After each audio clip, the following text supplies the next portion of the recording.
Estimados, estimadas estudiantes, en esta clase vamos a analizar los aspectos referentes a la fisiología de la sangre. Vamos a hablar de su composición, de las definiciones, de los elementos celulares, no celulares, cómo se forman estos diferentes elementos celulares para estar presente en lo que denominamos sangre.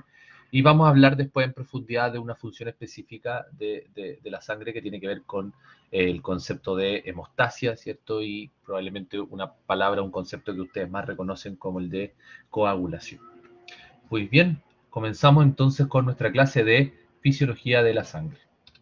Hablando en primer lugar acerca de las características generales y la composición, ¿cierto? Los elementos que componen la sangre, es importante reconocer que la sangre es un tejido, ¿cierto? Es un tejido de características fluidas.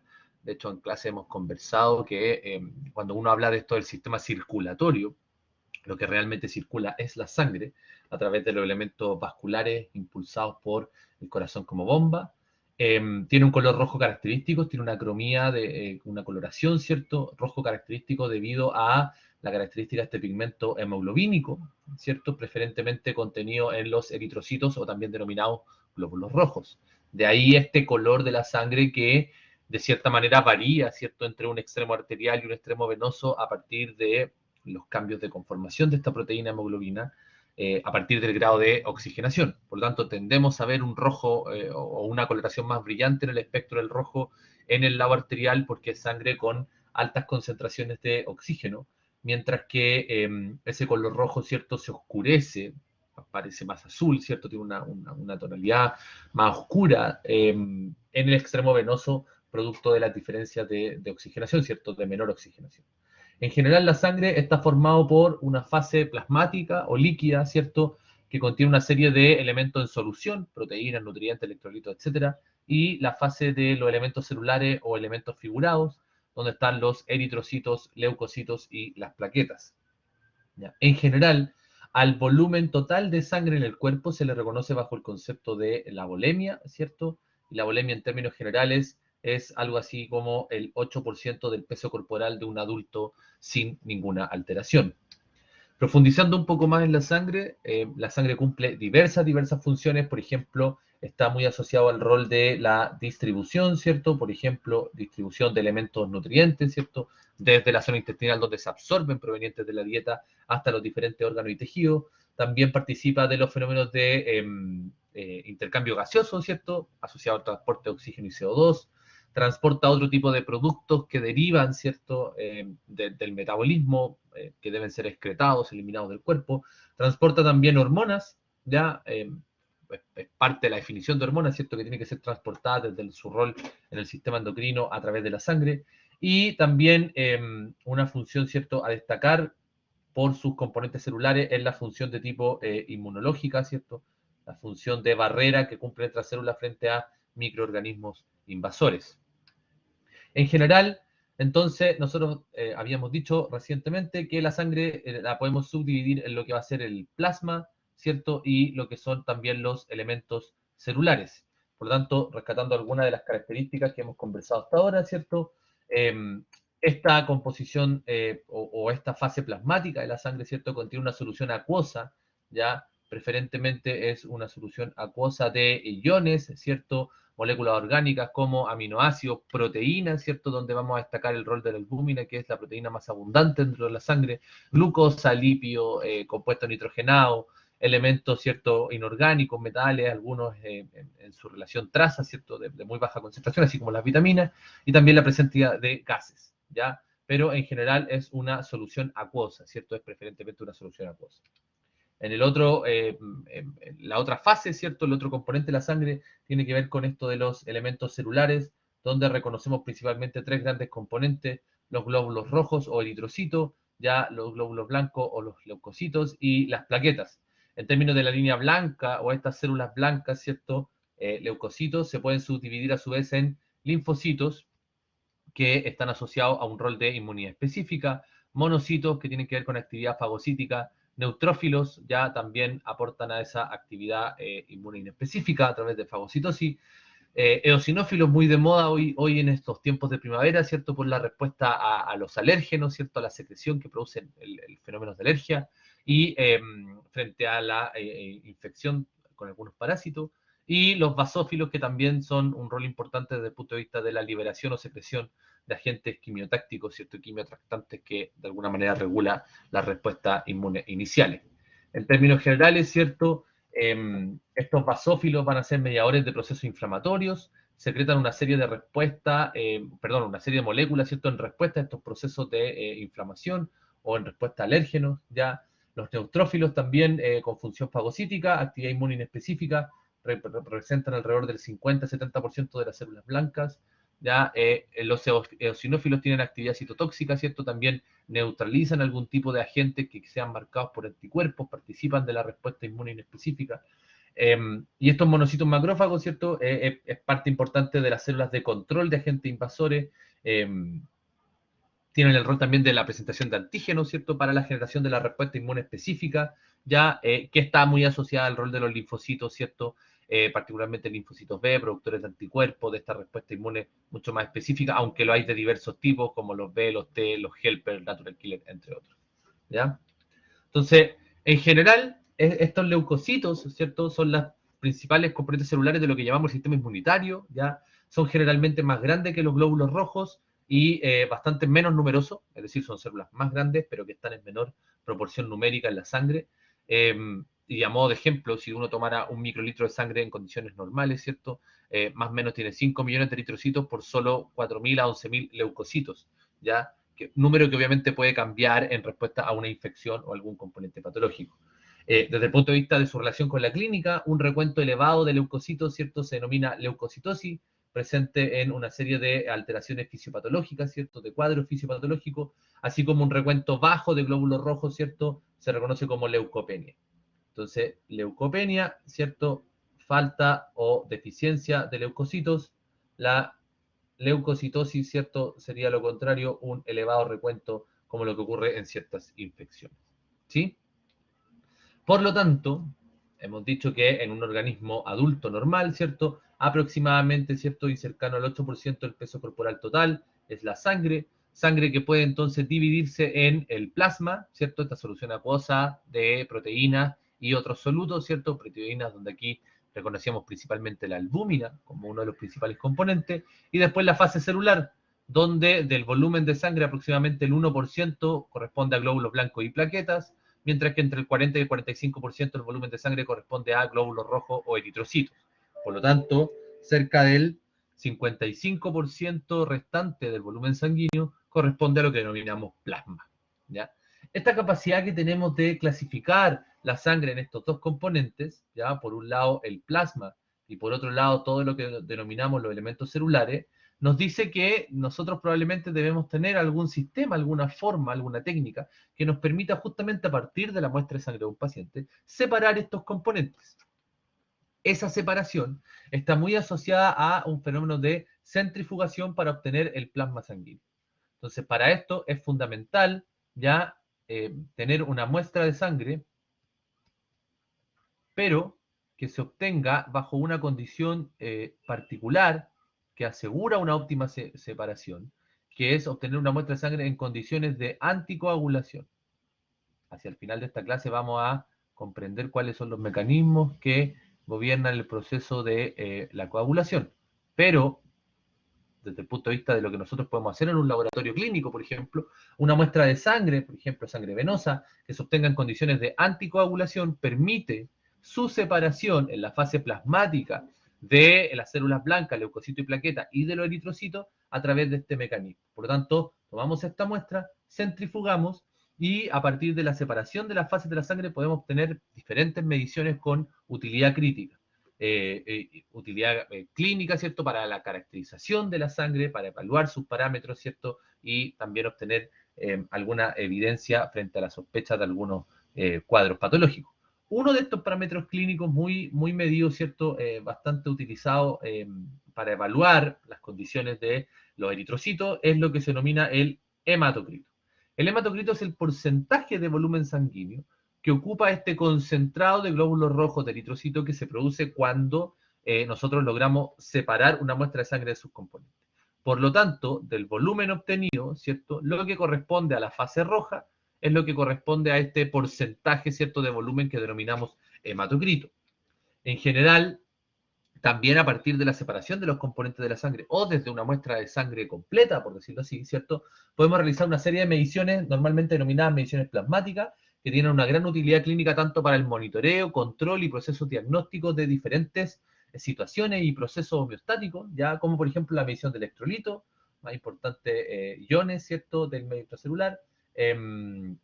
Esto es muy común que se obtenga en los perfiles bioquímicos, por ejemplo, o hemogramas, ya los elementos traza, niveles de zinc, hierro, cobre, etcétera, glucosa, ¿cierto? La medición de glicemia, el famoso perfil lipídico, así como otras proteínas, ¿cierto? Dentro de las cuales destacan proteínas que tienen que ver con el sistema de complemento, citocina o anticuerpos, es decir, una evaluación del sistema inmune, también de los procesos de coagulación, ya sistema de coagulación y fibrinolítico, algunas enzimas, ¿cierto? Proteínas transportadoras, etcétera, como decíamos, para el control o para el proceso diagnóstico de distintas enfermedades.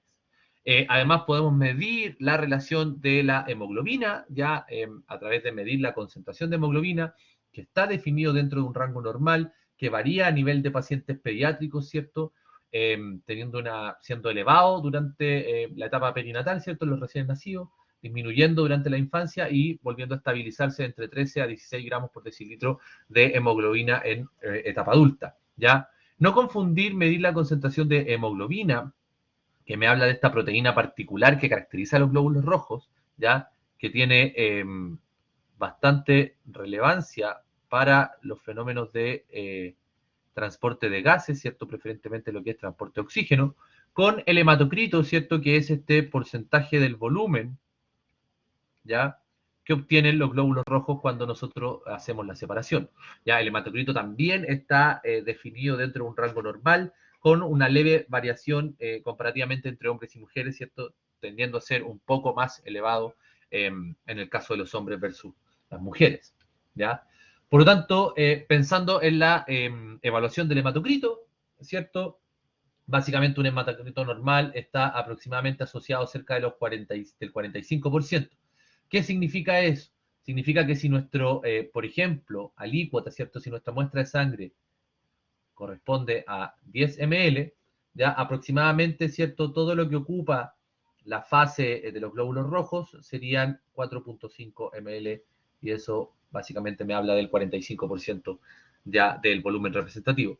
Cuando está por debajo de eso, preferentemente cerca del 30%, es decir, por debajo del 40%, hablamos de un hematocrito reducido, de una disminución del hematocrito, que lo definimos con el nombre de anemia. Si por el contrario, ya el hematocrito es del 50% o superior a este, hablamos de un hematocrito elevado, un recuento elevado de glóbulos rojos, que se caracteriza con el nombre de policitemia, ¿cierto? Anemia, la disminución del hematocrito, policitemia, el aumento del hematocrito por sobre este rango de 40-45% que denominamos hematocrito normal. Esto es súper interesante porque variaciones en el hematocrito no tan solo repercuten desde el punto de vista de este resultado, ¿cierto? De una prueba, de un ensayo clínico, sino que también impactan en propiedades que afectan la hemodinamia, ¿ya? Como por ejemplo la viscosidad. Entonces, si nosotros consideramos ya que en este gráfico nuestro eje X corresponde al hematocrito, ¿cierto? Al porcentaje de hematocrito. Fíjense cómo la viscosidad, existe una viscosidad relativa que se considera normal, muy asociada a este 40% normal de hematocrito. Sin embargo, fíjense cómo a medida que el hematocrito aumenta, ¿ya? Y supera por sobre el 50%, la viscosidad de la sangre completa, en este caso, ¿cierto? Se dispara. Un aumento de la viscosidad puede afectar la forma en que la sangre fluye. De la misma forma, la viscosidad de la sangre disminuye considerablemente cuando nosotros estamos ya por debajo del 30% en cuanto a la cuantificación del hematocrito. Por lo tanto, no tan solo es hablar de una alteración en la proporción de glóbulos rojos en una muestra de sangre, sino que eso empieza a alterar otros parámetros característicos de la sangre como tejido fluido, ¿cierto? Que afectan su hemodinamia, su forma de fluir a través del sistema vascular. ¿Sí? Entonces, ¿qué otros componentes debemos destacar cuando estamos analizando la sangre? Dijimos que podíamos hacer una serie de mediciones plasmáticas, en general considerando que cuando uno obtiene el plasma sanguíneo, ¿cierto? Es una solución acuosa, es lo que está por lejos, en mayor cantidad, formando parte de la sangre. Entonces, podríamos definir que la sangre es una solución acuosa de muchos otros elementos, donde también es importante destacar las proteínas, ¿cierto? que son los elementos más abundantes en sangre, siendo por lejos el número uno la albúmina, ya que es la principal proteína plasmática, tiene funciones de transporte, ya impacta en procesos incluso farmacológicos, farmacocinéticos, en la unión de diferentes elementos de manera un tanto inespecífica. Pero es fundamental también, por ejemplo, para definir las características coloidosmóticas de la sangre, ¿cierto? Por su rol de proteína como un osmolito activo. En segundo lugar viene todo el grupo de las globulinas, donde probablemente ustedes reconocerán las gamma globulinas, ¿cierto? Las gamma globulinas son conocidos como la inmunoglobulina, es decir, los anticuerpos. Este valor puede aumentar si estamos en presencia de un paciente que tiene una hipersecreción de anticuerpos por una respuesta inmune exacerbada. Y en tercer lugar, ¿cierto? Destacar la presencia del tercer lugar, ¿cierto?, de componentes proteicos de la sangre, que es la proteína fibrinógeno que participa en la coagulación. ¿Por qué es importante destacar el fibrinógeno? Porque cuando uno hace referencia al suero sanguíneo, ya a los elementos séricos, la diferencia es que cuando hablamos de suero sanguíneo estamos considerando todos los elementos del plasma menos el fibrinógeno. Por lo tanto, ya resulta interesante destacar que para obtener suero sanguíneo debemos obtener una muestra de sangre en condiciones de coagulación, ¿cierto? Porque de esa manera, al nosotros permitir que en la extracción de la muestra de sangre, ¿cierto? En condiciones de coagulación, este proceso ocurra, ¿ya? Cuando coagule nuestra muestra de sangre, este elemento fibrinógeno va a pasar a formar parte del proceso de coagulación y por lo tanto lo que vamos a obtener como solución líquida, ¿cierto? Ya no es plasma, sino que es suero, porque no va a contener esa proteína fibrinógeno.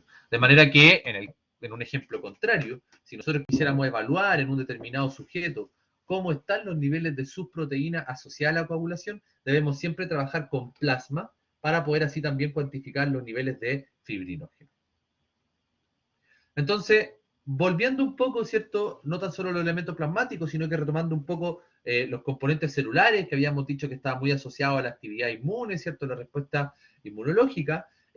Podemos profundizar un poco, ¿cierto? En estos tres grandes grupos de células: células rojas, células blancas y plaquetas, ¿sí? El proceso que origina las células que forman la sangre se denomina hematopoiesis, ¿cierto? Hemato viene o da origen a la palabra sangre, ¿cierto? Y poiesis tiene que ver con la formación de la célula. Fíjense que es interesante destacar que este es un proceso que ocurre durante las primeras semanas del desarrollo embrionario, ¿cierto? Por lo tanto, a medida que se va formando, por ejemplo, el saco vitelino, ¿cierto? Esa estructura ya tiene algún grado de actividad de producción de células que tienen que ver con la formación de este sistema circulatorio inicial. Después, durante el segundo trimestre del embarazo, ¿cierto? El rol es principalmente asociado al hígado y al vaso, que están en formación, y ya desde el último trimestre del embarazo y sobre todo desde la etapa después del nacimiento, ¿cierto? Es la médula ósea el principal encargado de la generación de las células de la sangre, ¿ya? Por lo tanto, más del 90% de las células sanguíneas nuevas se forman ya desde el nacimiento a nivel de la médula ósea. Sin embargo, cuando nosotros vemos la progresión hacia la etapa adulta, sigue siendo la médula ósea por el resto de nuestras vidas el lugar preferente para la hematopoiesis, es decir, para la formación de las células de la sangre. Sin embargo, cambia un poco esto y se restringe a ciertos huesos bien particulares, principalmente lo que tiene que ver con el rol de las vértebras, la columna vertebral, médula ósea vertebral, ¿cierto? Y de la zona del esternón. Fíjense cómo lo que es tibia, fémur, ¿cierto? Y la parrilla costal tiende a bajar su porcentaje de actividad de formación de células a medida que envejecen. Por lo tanto, ya en la etapa adulta, ¿cierto? Alrededor de los 30 años, ¿cierto? Es el segmento vertebral, la médula ósea vertebral, la que tiene la mayor porcentaje de actividad, ¿cierto? De formación de células, ¿ya? Por lo tanto, este proceso de hematopoiesis está asociado a cómo, a partir de una célula madre stem cells, ¿cierto? Real, pluripotencial, se generan dos grandes líneas. Por una parte, la línea mieloide, que va a dar origen a lo que es eritrocitos, plaquetas y algunas células que agrupamos dentro de la línea blanca, preferentemente lo que se llaman los leucocitos granulares, ¿ya? Que serían básicamente los eosinófilos, basófilos y neutrófilos. Y también desde esta línea mieloide derivan lo que son los elementos denominados monocitos, ¿cierto? O macrófagos según corresponda, ya en su rol inmune, ¿sí? Ahora, eso particularmente todo deriva desde la línea mieloide, por lo tanto la generación de una célula madre mieloide nos da la posibilidad de que se diferencie en cualquiera de estos grupos ciertos celulares. En el caso contrario, la línea linfoide es exclusiva para la formación de linfocitos T y B, ya que son los encargados más bien de la respuesta inmune específica, ¿sí? Entonces vamos a tener que a partir de una primera diferenciación formamos estas dos grandes líneas celulares y después diferenciaciones sucesivas dan origen específico a un tipo de célula como es el eritrocito, las plaquetas, ¿cierto? Leucocitos granulares o incluso monocitos y lo mismo por la línea linfoide. ¿Ya? En particular, resulta interesante estudiar con un poco más de detalle cuáles son las características de los eritrocitos, ya, o también denominados glóbulos rojos. Son células relativamente pequeñas, con características nucleadas, ya que no son esféricas perfectas, sino que más bien tienen una forma discoidal bicóncava, asociado a la expresión de algunas proteínas de membrana, ¿cierto? Que permite su deformación mientras fluye. El 25% del contenido de estos eritrocitos corresponde a la proteína denominada hemoglobina, de ahí su coloración, ¿cierto? También tan particular, ¿ya? Es una célula sin mitocondrias, preferentemente tiene actividad metabólica tipo anaeróbica, ¿ya? Y su vida media es de aproximadamente 120 días, luego de lo cual, ¿cierto? Son degradadas por el vaso, ¿cierto? Y excretan o se reutilizan sus elementos. Por lo tanto, hay una producción constante, ¿ya? De glóbulos rojos a nivel de la médula ósea vertebral, ¿cierto? Después del nacimiento. Principal función de los glóbulos rojos tiene que ver con el fenómeno de transporte, ¿ya? Tiene que ver con el fenómeno de transporte, particularmente podríamos hablar de transporte de gases, particularmente de transporte de oxígeno, ¿ya? La hemoglobina como proteína, ¿cierto? Que es esta proteína de estructura cuaternaria, formada por dos cadenas alfa y dos cadenas beta, ¿cierto?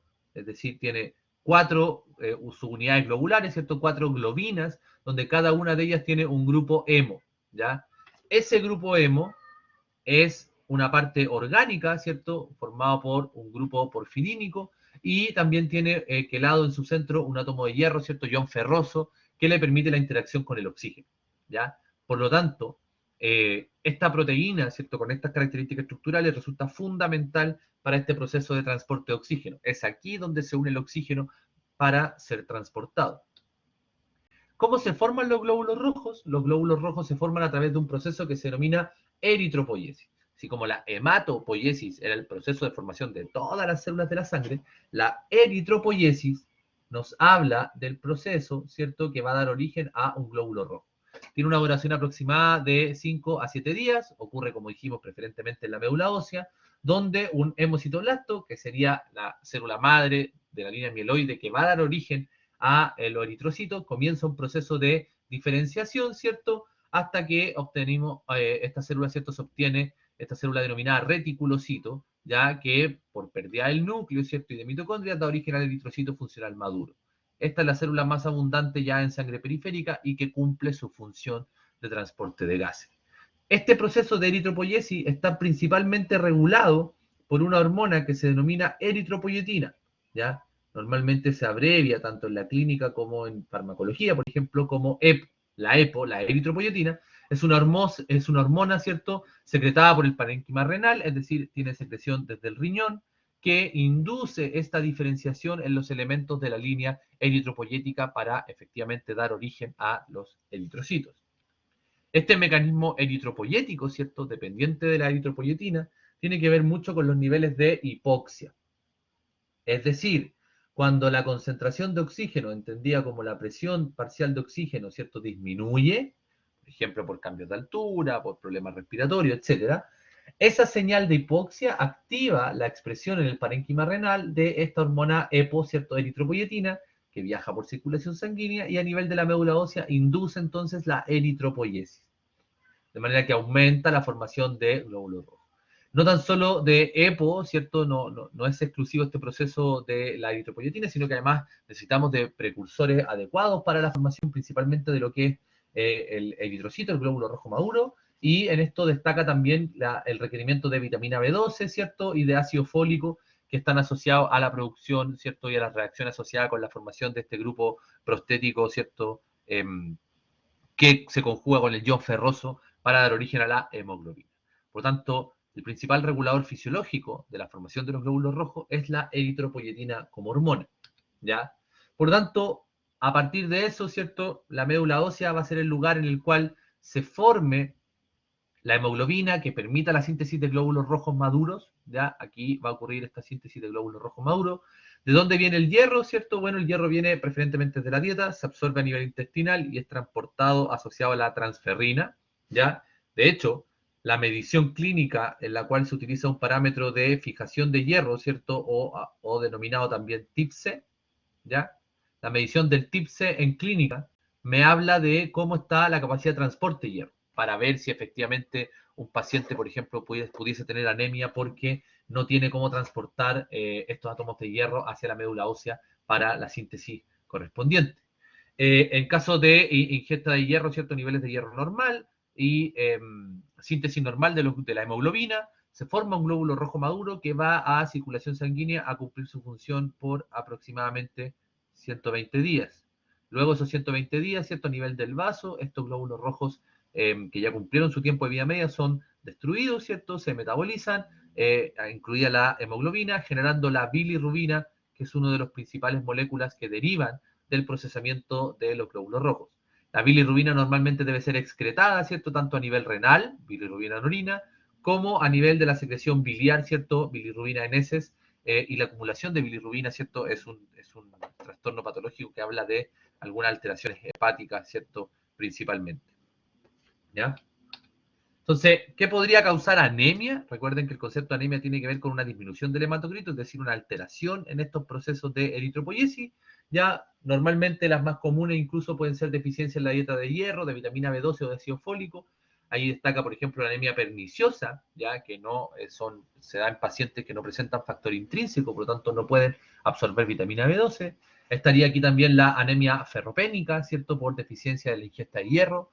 En algunos casos asociado a cambios de estilo de dieta, ¿cierto? Muy abrupto, donde no se suplementan correctamente algunos de estos elementos trazas que se obtienen desde la dieta, como el caso del hierro. Ya, obviamente, cualquier falla a nivel de la médula ósea va a alterar el proceso y podría generar una menor producción de glóbulos rojos, como por algunas drogas tóxicas, por cáncer, ¿cierto? O por tratamientos para el cáncer, ¿cierto? Que afectan la médula ósea. ¿Ya? Condiciones de hemorragia, obviamente va a dar origen a una anemia, ¿ya? Que eso deriva en deficiencia de hierro y por lo tanto podría llegar a alterar el proceso de síntesis. Si hay algún problema a nivel renal que se traduzca en una inadecuada secreción de EPO, obviamente el proceso de síntesis de eritropoyesis va a estar alterado porque no va a estar la principal hormona que regula ese proceso. Y otra cosa que puede dar origen a anemia son también alteraciones propias de la hemoglobina, como la anemia falciforme, que es una enfermedad genética, ¿cierto?, donde hay una hemoglobina mutada, o una excesiva destrucción de eritrocitos porque haya, digamos, alguna alteración, por ejemplo, a nivel de la función que cumple el vaso, ¿cierto?, o de la metabolización de los otros elementos, ¿ya? En términos clínicos, ¿cierto?, toda anemia debe ser diagnosticada, monitoreada, ¿cierto?, y compensada para evitar que se produzcan alteraciones significativas en cuanto a la sangre y principalmente a los glóbulos rojos, ¿ya? En general, fíjense que es interesante ver esto de la degradación excesiva, ¿cierto?, de la metabolización de los glóbulos rojos, porque si nosotros comparamos en una escala de tiempo que tiene que ver con semanas, ¿cierto?, los primeros 2 a 3 meses, vamos a ver que un recién nacido tiene grandes niveles de bilirrubina, ¿cierto? A medida que esos niveles de bilirrubina se van ya normalizando, ¿cierto? Y tienden a ser relativamente bajos durante el primer mes de vida. Esto tiene que ver por la capacidad de maduración, ¿cierto? Y de la realización de las funciones que tienen que empezar a cumplir el hígado, el riñón y el vaso, ¿cierto? Principalmente en este recién nacido. Por eso es que nacen los niños con niveles aumentados de bilirrubina, pero que rápidamente, en un par de semanas, ¿cierto? El primer mes, ya se encuentran relativamente normalizados, siempre y cuando en ese bebé recién nacido no exista algún tipo de alteración en esos órganos asociados al procesamiento, ¿cierto? A la metabolización, mejor dicho, ¿cierto? De los glóbulos rojos, ¿sí? Así que, en términos generales, hablando de la composición de la sangre, y a modo un poco de resumen, podemos considerar esta fotografía como ilustradora.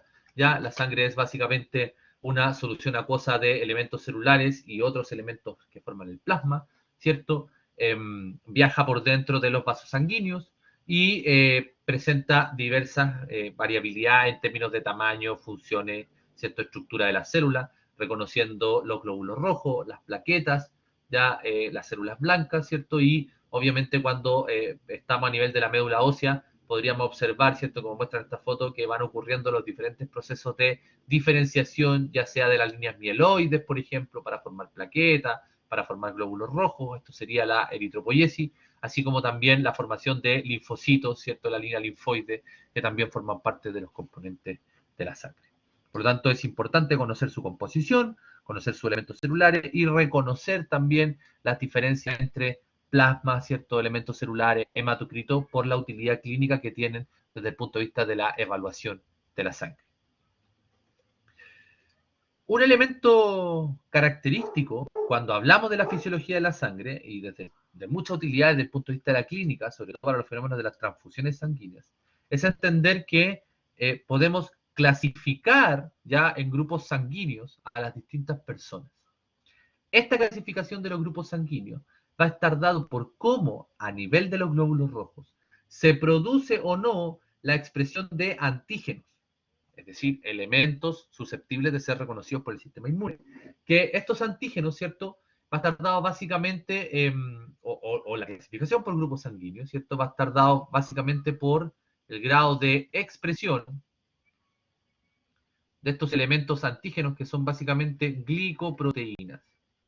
Entonces, los glóbulos rojos se caracterizan por tener en su superficie ya bastante cantidad de proteínas de membrana, algunas de ellas glicosiladas, formando glicoproteínas, y la caracterización de esos glicoproteínas en su versión antigénica, ¿cierto? Como antígeno, permite generar una caracterización de los grupos sanguíneos, donde el sistema internacional reconoce la clasificación por el grupo ABO. Esto quiere decir que podemos tener un grupo donde se expresen tanto el antígeno A como el B, ya solo el A, solo el B o ninguno. Además de esto, ¿cierto? La clasificación en sistema de grupo ABO se complementa con la presencia o ausencia del factor RH. De ahí que podamos tener algunos grupos con características de positivos y otros grupos con características de negativos, ¿ya? Pero, ¿qué son estos antígenos? Básicamente son oligosacáridos, ¿cierto? Son modificaciones que asociadas a proteínas, formando glicoproteínas, también glicolípidos en algunos casos, donde la diferencia está en la forma que tiene el árbol de oligosacáridos que está asociado a ese eritrocito. De tal manera que todos tenemos, ¿cierto?, esta oligosacárido expresado. Pero, si genéticamente usted expresa una enzima que es la N-acetilgalactosamina transferasa, su superficie de los glóbulos rojos va a tener preferentemente este marcaje de oligosacárido, y eso es lo que corresponde al antígeno A. Si por el contrario no expresas esta enzima, pero expresas la galactosa transferasa, ¿ya? Vas a ser preferentemente del grupo sanguíneo B y tus glóbulos rojos van a expresar este árbol, ¿cierto?, de las glicoproteínas o glicolípidos asociado al antígeno B. Cuando tú no expresas ninguna de estas dos enzimas, no es que no tengas nada sobre la superficie de los glóbulos rojos, sino que tienes el famoso antígeno O, ¿cierto?, que no tiene esta modificación adicional, ¿ya? En el caso que tú expreses ambas, vas a tener expresión tanto del A como del B y por lo tanto ahí pasarías a ser del grupo AB. Por lo tanto, estos famosos antígenos son estructuras de oligosacáridos, ¿cierto?, que definen, ¿cierto?, según el grado de expresión de una o la otra o ambas enzimas modificadoras, si estamos en presencia de ninguna modificación, antígeno O, modificación del antígeno A, el B o de ambos, que sería el famoso grupo AB. Además de eso, podemos cuantificar la presencia o ausencia del antígeno D, ¿ya? El antígeno D, o proteína D, ¿cierto?, es lo que da origen al famoso factor denominado RH. Por lo tanto, personas que sean del grupo sanguíneo RH positivo se definen así porque sus glóbulos rojos sí expresan la proteína D en su superficie, tal como lo muestra esta imagen de apoyo. En el caso contrario, toda persona cuyo grupo sanguíneo sea RH negativo significa que no expresa, ¿cierto?, este antígeno D en la superficie de su glóbulo rojo.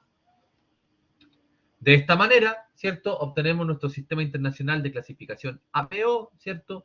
Donde además sumamos la posibilidad de clasificarlo como RH positivo o negativo según corresponda en función del antígeno.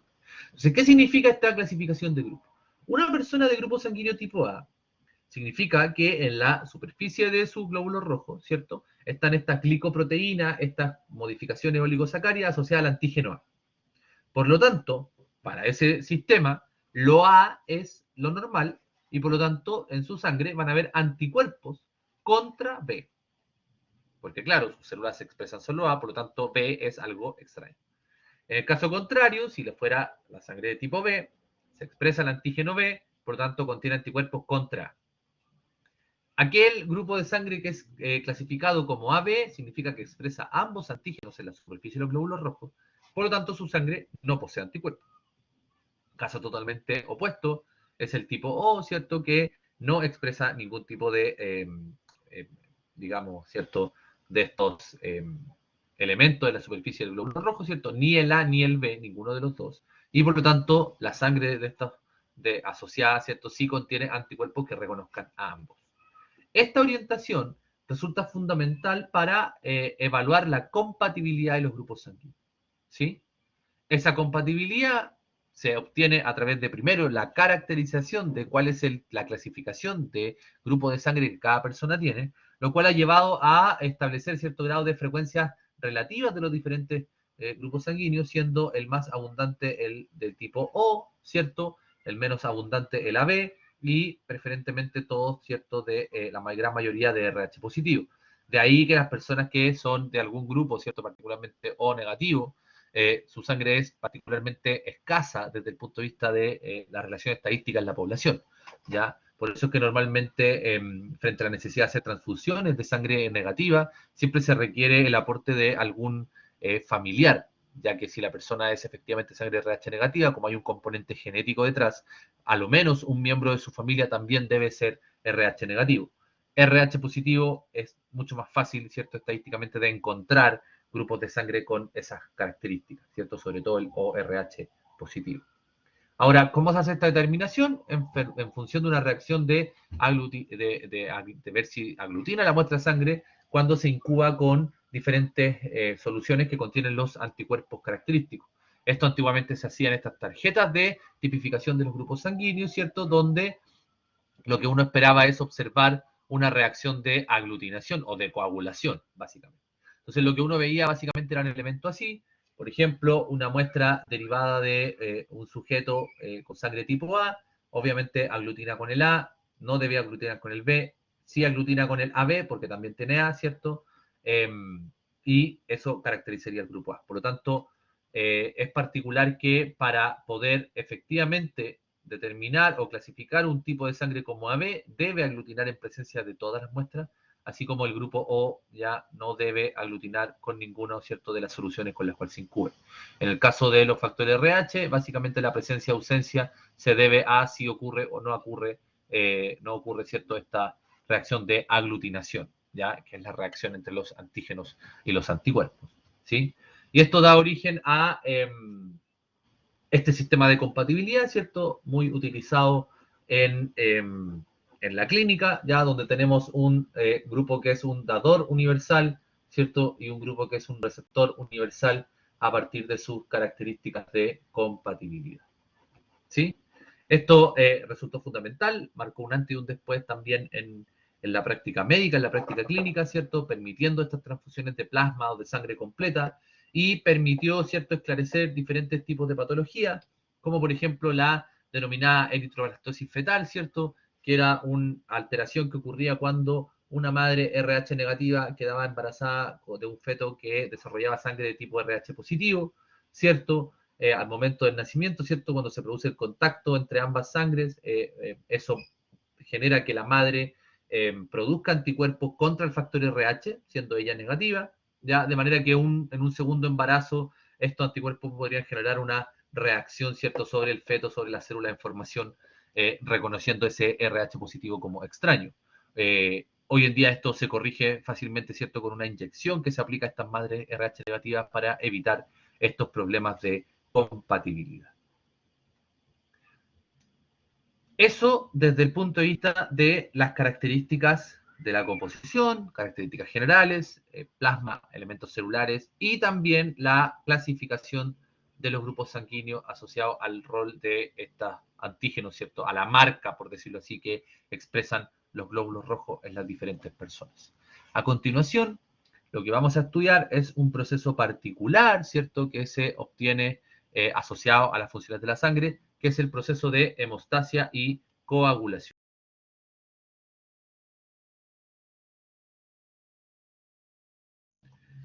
El proceso de hemostasia y coagulación tiene relación con este conjunto de mecanismos que básicamente poseemos ya de manera fisiológica para detener, para evitar procesos hemorrágicos.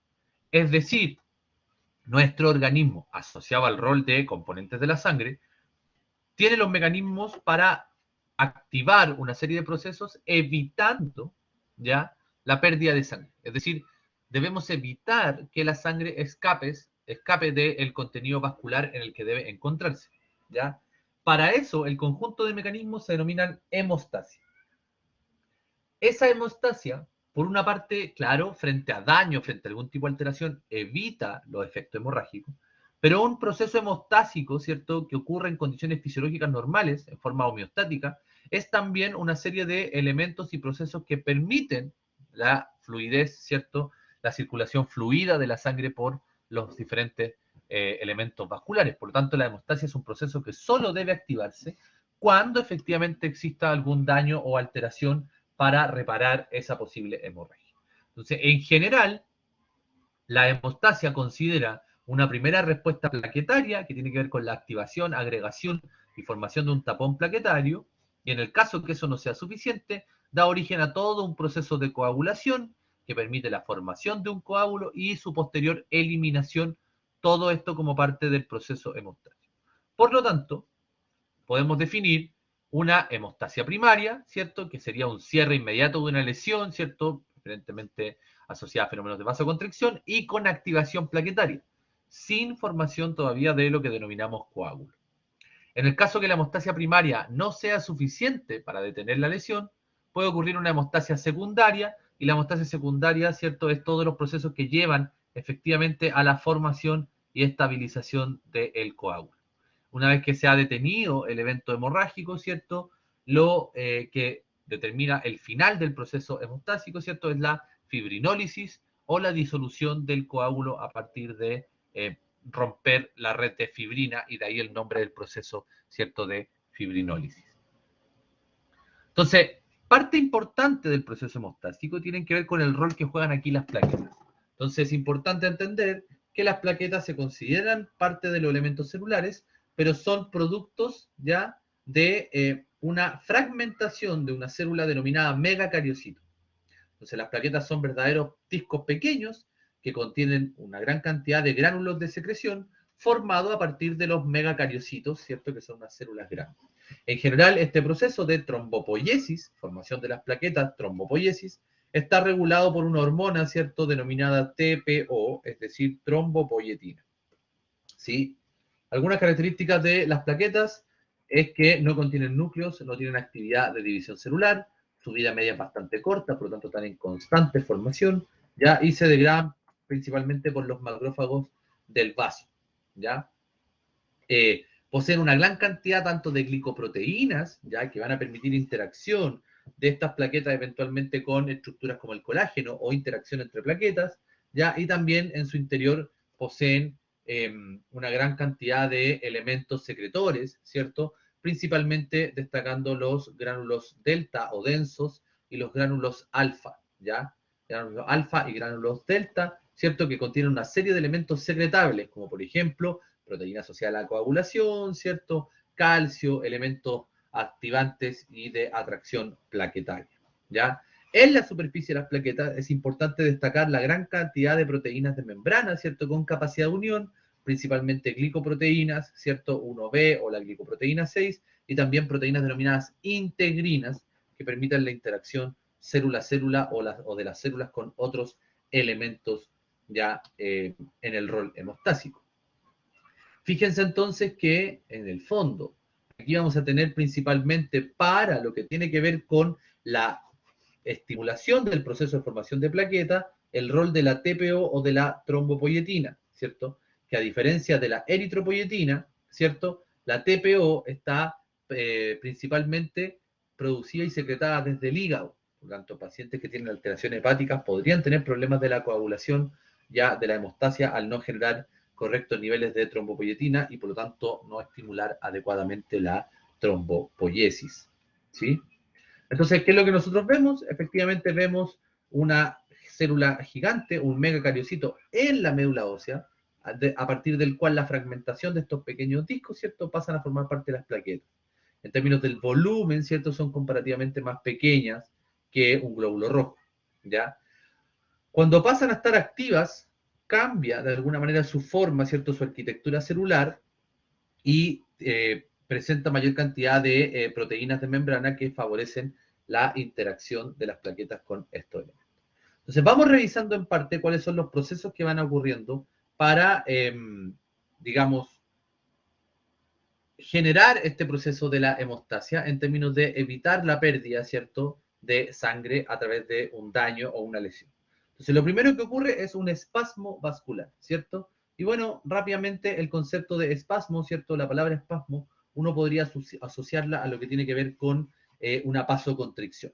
Entonces, efectivamente, frente a un daño del vaso sanguíneo, se produce una activación ya de un segmento de musculatura lisa vascular, ¿cierto?, que por vasoconstricción aumenta la resistencia y por lo tanto reduce el flujo de sangre hacia la zona que presenta el daño, ¿sí? Por lo tanto, hablar de espasmo vascular es hablar de un fenómeno en el cual se genera una contracción, ¿cierto?, de las células musculares lisas vasculares, ¿cierto?, de los vasos sanguíneos.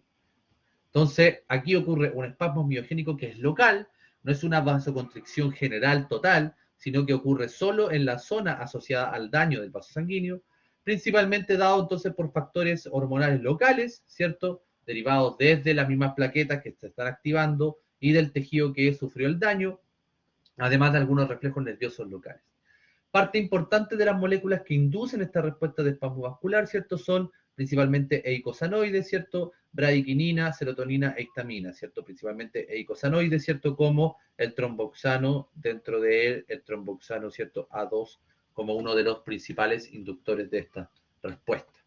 Entonces, efectivamente, en el lugar del daño se va a producir una vasoconstricción, ¿cierto?, y asociado a la vasoconstricción tiende a disminuir un poco el flujo sanguíneo hacia la zona del daño, para dar origen a la hemostasia primaria, que va a ser la activación, interacción y agregación de las plaquetas. En el caso que esto no fuese suficiente, recuerden que sobre la activación de las plaquetas, es decir, la hemostasia primaria debe ocurrir siempre, para dar origen a la formación de un coágulo, ¿cierto?, y de su resolución una vez que se haya reparado todo el tejido dañado asociado a ese fenómeno de coagulación, ¿sí? Entonces, en términos generales, la hemostasia primaria, ¿cierto?, como representa esta diapositiva, sería que muchas de estas plaquetas interactúan entre sí, interactúan con la zona del daño, ¿cierto?, y se unen para básicamente generar una obstrucción, una reparación, ¿cierto?, y evitar la pérdida de volumen de sangre por la zona dañada. ¿Cómo se forma este tapón de plaquetas? Este tapón de plaquetas se forma en tres principales pasos. Primero hay una adhesión. Recuerden que las plaquetas van fluyendo por la sangre en condiciones normales, por lo tanto deben adherirse a la zona del daño para luego activarse, y esta activación conlleva un aumento del rol de la función secretora de estos gránulos alfa y delta de las plaquetas, secretan más moléculas que reclutan más plaquetas y por lo tanto se van agregando, ¿cierto?, plaquetas con plaquetas, interactúan con otro elemento y forman un verdadero tapón plaquetario, ¿cierto? Donde ese tapón, su función es evitar la hemorragia. Entonces, esa adhesión está dada principalmente porque en la zona en la cual se dañó el vaso sanguíneo va a quedar expuesto moléculas de colágeno.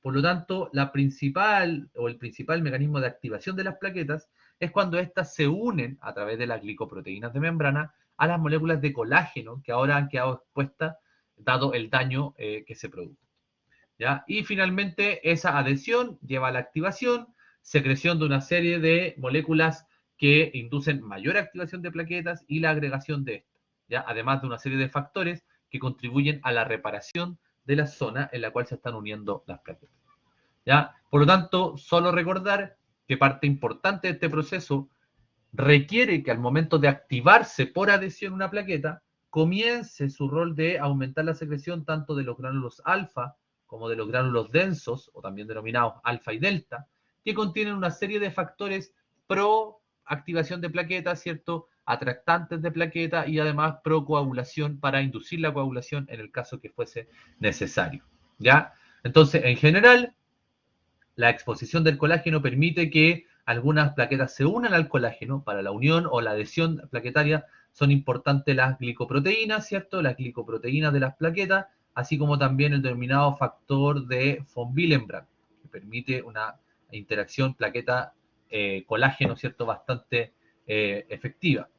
Una vez que se adhirieron las plaquetas, estas plaquetas se activan, cambian su forma, fíjense de estos discos a estas células o fragmentos celulares más puntiagudos, donde aumenta su perfil secretor, ¿cierto? Secretan una gran cantidad de moléculas como por ejemplo ADP, factor activador de plaquetas, ¿cierto? También tromboxanos A2, entre otros, para inducir, ¿cierto?, la atracción de más plaquetas, y más plaquetas que se activen son más plaquetas que se unen y más plaquetas que se agregan hasta que finalmente se forma un tapón plaquetario, ¿ya? Entonces aquí reconocemos elementos importantes, ¿cierto? Se requiere de la presencia de factor de von Willebrand para que las plaquetas efectivamente puedan adherirse al colágeno, ¿ya? Y además está la secreción de moléculas como el ADP, el tromboxano y el factor activador de plaquetas, ¿cierto?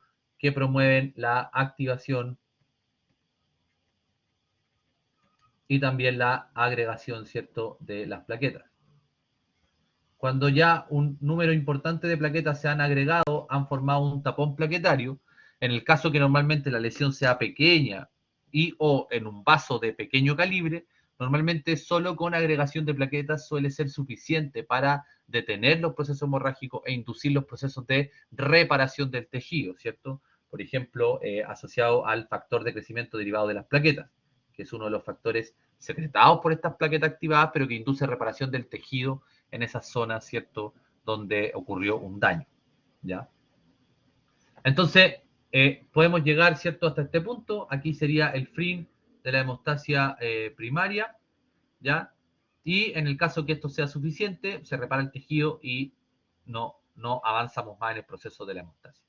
Normalmente cuando el daño es de mayor calibre, ¿cierto?, o está asociado a vasos que son de mayor manejo de volumen, ¿cierto?, mayor extensión, etcétera, la hemostasia primaria no es suficiente, por lo tanto se debe continuar con el proceso de la hemostasia secundaria, y la hemostasia secundaria es básicamente lo que nosotros ampliamente conocemos como la coagulación.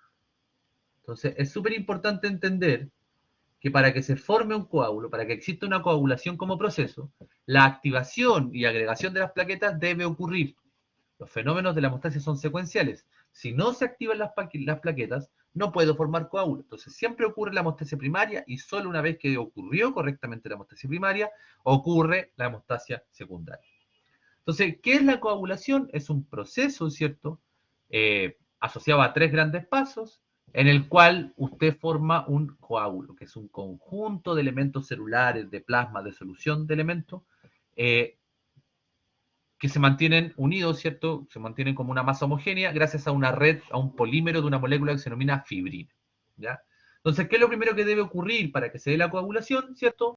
Formar una proteína, ¿cierto?, un conjunto de elementos que se llama activador de la protrombina. Este activador de la protrombina, ¿cierto?, tiene características de enzima. Cuando logramos formar el activador de protrombina, la protrombina se activa en trombina.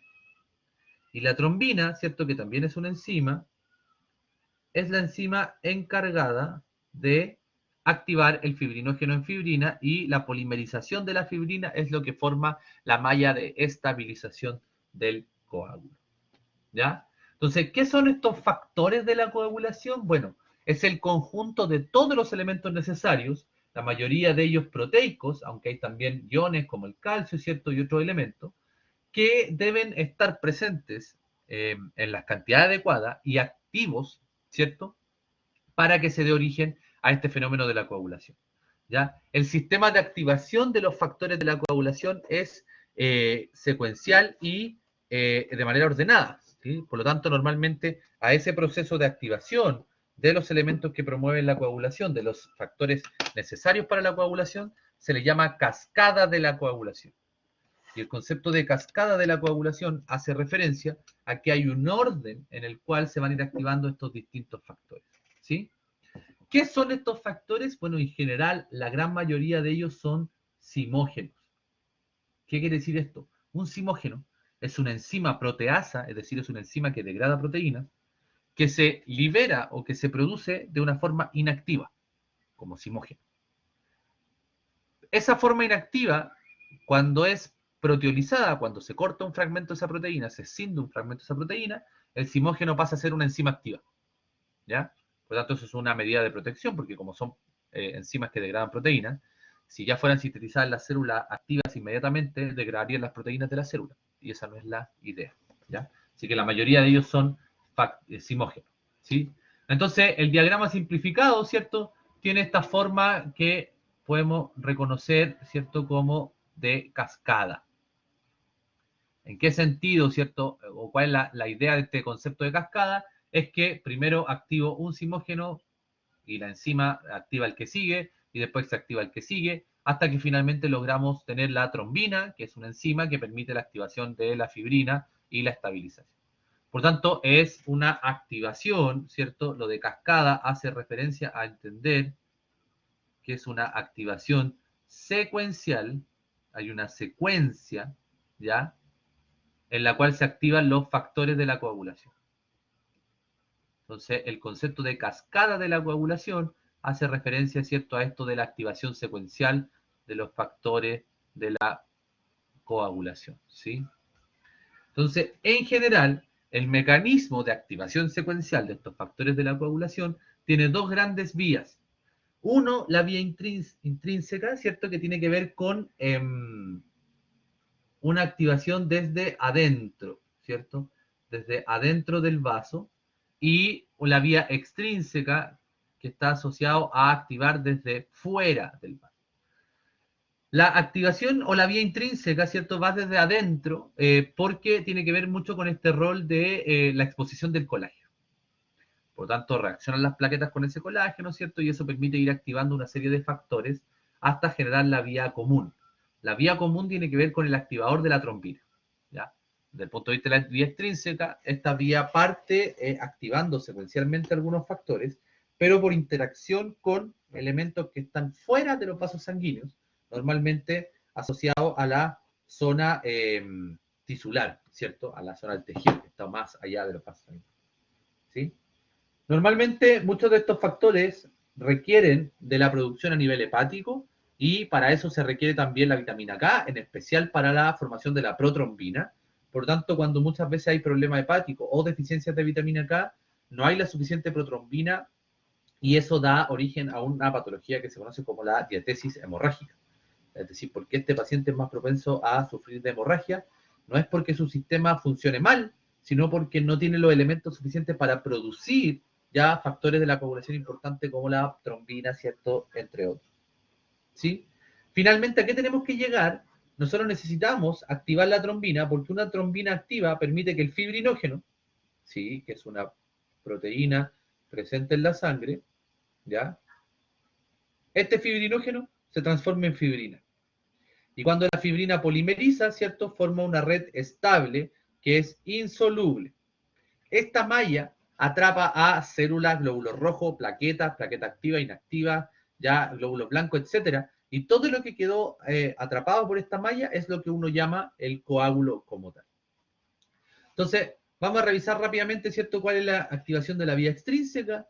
Frente a un daño se expone el factor tisular, lo que permite la activación del factor 7, ¿cierto?, que en presencia de calcio activan al factor 10, y el factor 10 activo, ¿cierto?, junto con el factor 5 y el factor calcio, ¿cierto?, factor 10, 5 y calcio, forman el famoso activador de la protrombina, que ya nos permite tener trombina activa como tal, ¿sí? Esa sería la vía extrínseca. Se reconoce porque comienza cuando hay interacción con este factor tisular, que es una proteína que está fuera del vaso, que está asociada a los tejidos, ¿sí? Entonces, en general, Cuando se logra formar la interacción entre el factor tisular, el 7 y el calcio, se habla de la tromboplastina tisular, que permite activar el factor 10 para lograr la activador de esta protrombina. La vía intrínseca, ¿cierto?, comienza por el contacto de la sangre con el colágeno, ya que quedó expuesto producto del daño, para permitir la activación del factor 12, que a su vez activa el 11, que a su vez activa el 9, ¿cierto?, que a su vez activa el 8, y el 8, en presencia de calcio, ¿cierto?, activan el factor 10. El factor 10, ¿cierto?, ya junto con el 5 y con el calcio, logran formar el activador de la protrombina. Ojo que en la vía intrínseca es interesante destacar el complejo tenasa. El complejo tenasa es la suma funcional del 9, el 8 y el calcio, ¿cierto? 9 activo, 8 activo y el calcio, que da origen, ¿cierto?, a el activador del factor 10, ¿cierto? Activador de la trombina, ¿sí? Dentro de la vía intrínseca, ¿cierto?, hay varios factores bien importantes, por ejemplo, alteración de la coagulación, porque no se active la vía intrínseca, normalmente tiene que ver con que las plaquetas, no hay suficientes plaquetas que permitan reconocer esta zona de exposición del colágeno. Eso es lo que se conoce como trombocitopenia. Al mismo tiempo, en la vía intrínseca reconocemos la presencia del factor 8, ¿ya?, donde se asocia a esta hemorragia o cuadro de hemorragia, ¿cierto?, asociado a la hemofilia, ¿cierto? Una enfermedad genética en la cual hay ciertas personas que no expresan genéticamente, ¿cierto?, tienen alterado este factor 8, por lo tanto, no coagulan, ¿cierto?, y se genera esta patología denominada hemofilia clásica, ¿ya? Porque el factor 8 es el más mutado, también hay una hemofilia no clásica, ¿cierto?, que está asociada al factor 9, ¿sí? Y finalmente, todo lleva a la formación del activador de protrombina para dar origen a las unidades de trombina y así formar el coágulo. Entonces, en general, ya sea por la vía intrínseca o por la vía extrínseca, ¿cierto?, vamos a llamar siempre a la vía común, que es la formación de la protrombinasa o también conocido como el activador de la protrombina, ¿cierto?, que es esta mezcla funcional entre el 10 activo, el 5 activo y el calcio para dar origen a la trombina. La trombina convierte el fibrinógeno en fibrina y en presencia del factor 13, ¿cierto?, la red de fibrina se estabiliza. Y esa es la denominada vía común, ¿sí? Quiero destacar aquí que es fundamental para el proceso de la coagulación ya la presencia del calcio como factor, ¿cierto? Por lo tanto, cualquier elemento que altere el calcio, como por ejemplo el uso de quelantes de calcio, ¿sí?, moléculas que tienen la capacidad de unir al calcio y no dejarlo libre, ¿cierto? Donde uno de los más conocidos, quizás lo recuerdan de sus clases de química, son el EDTA o el EGTA, ¿ya? Cuando yo elimino el calcio, obtengo inhibición de la coagulación. Por lo tanto, en presencia de moléculas como estos quelantes de calcio, uno puede obtener una sangre, ¿cierto?, una muestra de sangre en condiciones de anticoagulación, ¿ya? Así que hay varios fármacos que intervienen con el tema del calcio, así como con otros de estos factores para hacer tratamiento anticoagulante en aquellos pacientes que sea necesario, ¿sí? Entonces, ¿qué impide la coagulación, cierto? Una ruptura del endotelio, ya la capa de glicocálice del endotelio, ¿cierto?, que puede repeler algunos de estos factores de las plaquetas, o la pérdida de la proteína, ¿cierto?, de unión a la membrana endotelial, ¿cierto?, que es la trombomodulina. Esta es una proteína que está expresada en condiciones normales en las células endoteliales, de manera que une la trombina y evita que en condiciones de que no haya daño, ¿cierto?, en condiciones normales, la sangre tiende a coagularse, ¿sí? Entonces, estos son lo que impide normalmente la coagulación, ¿cierto? Cuando el endotelio no se ha roto, no hay daño y está intacto, secreta una serie de factores, expresa una serie de proteínas de membrana que repelen a los factores de coagulación, evitan su activación y por lo tanto es fisiológicamente normal que nuestra sangre no esté coagulando, ¿sí? Alteración de esos procesos dan origen a algunas patologías, ¿cierto?, que de cierto cuidado, como un aumento de la probabilidad de generar trombos, ¿cierto?, que es esto, digamos, coágulos completos que no fueron disueltos, que se desprenden de una determinada zona y viajan por la circulación, pudiendo obstruir algún tipo de vaso sanguíneo, ¿cierto? Por lo tanto, muchas de estas proteínas que son normalmente expresadas por nuestro sistema, como por ejemplo el inhibidor del factor tisular, ¿cierto?, TFPI, antitrombina, proteína SC, ¿cierto?, o la trombomodulina, que son expresadas normalmente por nuestras células endoteliales en los vasos sanguíneos sin daño, son también la fuente de diversos tratamientos farmacológicos, ¿cierto?, con fines anticoagulantes, ¿ya? Entonces, en general, esto evita la trombosis, ¿cierto? Es un inhibidor de la trombosis o de la formación de trombos, que sería un coágulo, ¿ya? Es decir, un proceso de coagulación que ocurrió y que se desprendió, ¿sí? ¿Cómo cerramos el proceso? Bueno, nuestro proceso cierra con lo que denominamos la fibrinólisis, ¿cierto? O la degradación del coágulo. Y esto tiene que ver con que se active el plasminógeno, preferentemente por estas dos moléculas, ¿cierto? Factor tisular de activador del plasminógeno o del tipo urosinasa, que al activar el plasminógeno, que también es un zimógeno, es una enzima inactiva, se forma la plasmina. La plasmina es la enzima, ¿cierto? La plasmina es una enzima que reconoce la red de fibrina, ¿cierto? Y es capaz de degradarla. Por lo tanto, efectivamente se forman los productos de degradación de fibrina y eso genera la eliminación o retracción, como también se llama, ya del coágulo. Por lo tanto, en condiciones normales, la hemostasia, el proceso ya de evitar una hemorragia, termina siempre y cuando hayamos sido capaces de eliminar correctamente el coágulo y no mantenerlo como esta red insoluble estable, porque al mantener el coágulo así y que se desprenda de la zona de lesión, ¿cierto? Eso genera un trombo, ¿cierto? Un coágulo móvil que puede eventualmente obstruir otro tipo de, digamos, vasos sanguíneos. Por ejemplo, ¿ya? Cuando hay alteración de estos factores que activan la plasmina, eso evita la eliminación del coágulo y está muy asociado a cuadros como los tromboembolismos pulmonares, embolias pulmonares masivas, ¿cierto? Y que son pacientes que tienen mayor riesgo de formar coágulos hacia la zona de la circulación pulmonar, ¿ya? Alteraciones de estos procesos dan origen a hemorragias, por ejemplo, por carencia de vitamina K, ¿cierto? Diatesis hemorrágica, por alteraciones hepáticas o por deficiencia de plaquetas, ¿cierto? O trombocitopenia o por alteración de los factores de la coagulación como la hemofilia.